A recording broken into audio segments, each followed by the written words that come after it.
Assalamualaikum warahmatullahi wabarakatuh. Masih dalam pengharapan. Kita ketemu di session obrolan edukasi tentang disabilitas dan non-disabilitas. Saya lanjut sharing ya tentang kemarin cara nuntun tunanetra yang tepat. Kemarin kita sudah membahas, kalau teman-teman belum mau nyimak bisa cek di video sebelumnya ya.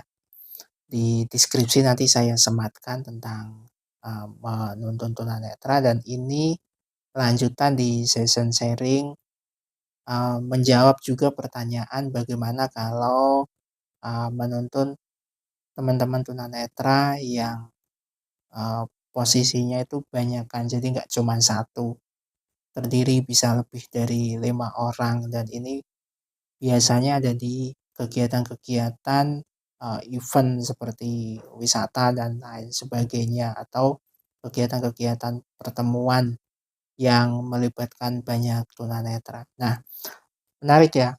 Kalau kemarin kan kita singgung untuk menuntun tunanetra itu upayakan sebagai penuntun itu yang dipegang oleh tunanetra, dan tunanetra megangnya itu di siku di sini ya.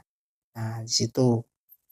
Nah, ini juga sama, cuman perbedaannya nanti tunanetra yang lain. Jadi yang pertama siapa nih yang mau kita tuntun? Misalnya ada 5 orang, anggaplah gitu ya. Yang pertama kita arahkan untuk memegang siku, kemudian yang lainnya itu memegang pundaknya temennya masing-masing. Jadi posisinya nanti kayak bermain kereta-keretaan deh.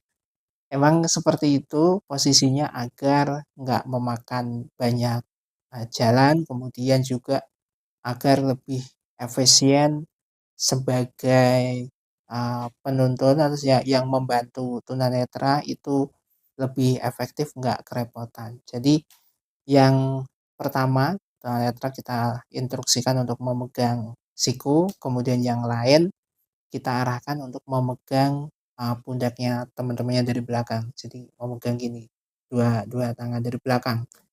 Dan itu terus sampai ujung, sampai belakang. Misalnya 5 orang ya berarti ya nomor 2, nomor 3 sampai nomor 5 gitu. Kemudian tujuannya bagaimana sih, kenapa kok harus seperti ini, harus mereka diarahkan untuk uh, berjalan posisinya memegang pundaknya teman-temannya gitu. Ini ketika nanti berbelok atau ketika nanti berjalan di pinggir jalan raya, itu nggak akan memakan banyak tempat, sekaligus juga nggak akan mengganggu lalu lintas yang lain. Sekaligus juga mereka akan lebih aman, lebih nyaman, dan bisa lebih efektif berjalannya. Jadi nggak dulu-duluan, nggak saling nabrak dan lain sebagainya. Mengingat ya, karena begini, disabilitas netra maupun disabilitas pendengaran, gangguan pada pendengaran, itu adalah titik keseimbangan.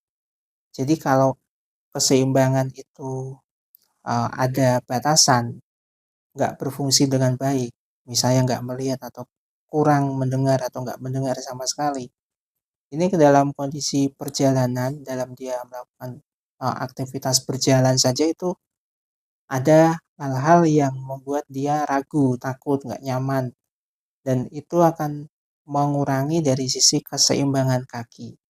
Itu secara uh, dasar gitu ya, secara aslinya itu kondisinya seperti itu.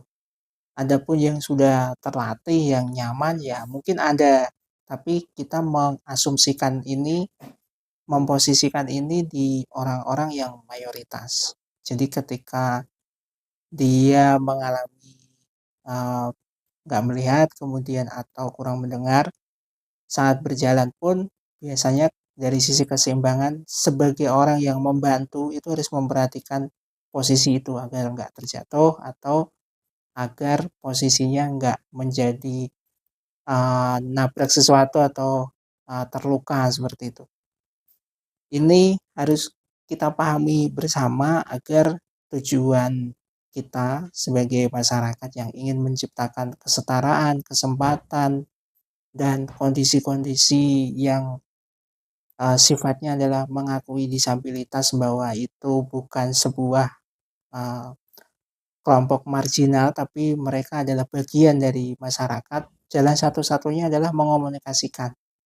Jadi ini harus dikomunikasikan ketika nonton, harus diinfokan, dan kembali ke cara kenapa harus berjalannya seperti itu, posisinya harus yang satu sama yang lain ada di belakang, yang depan cukup kita arahkan untuk memegang siku kita, dan tambahannya lagi kita harus mau menginfokan ke pihak tunanetra. Jadi misalnya kita mau nanjak, kasih arahan ke mereka, "Kita mau nanjak ya, siap-siap." Jadi misalnya jalannya tanjakan atau tangga, atau ada polisi tidur dan lain sebagainya, tolong diinfokan ke semuanya, dan nanti kita akan mengalami kondisi yang nyaman, kondisi yang enak dalam perjalanan, dan kegiatannya berjalan dengan baik.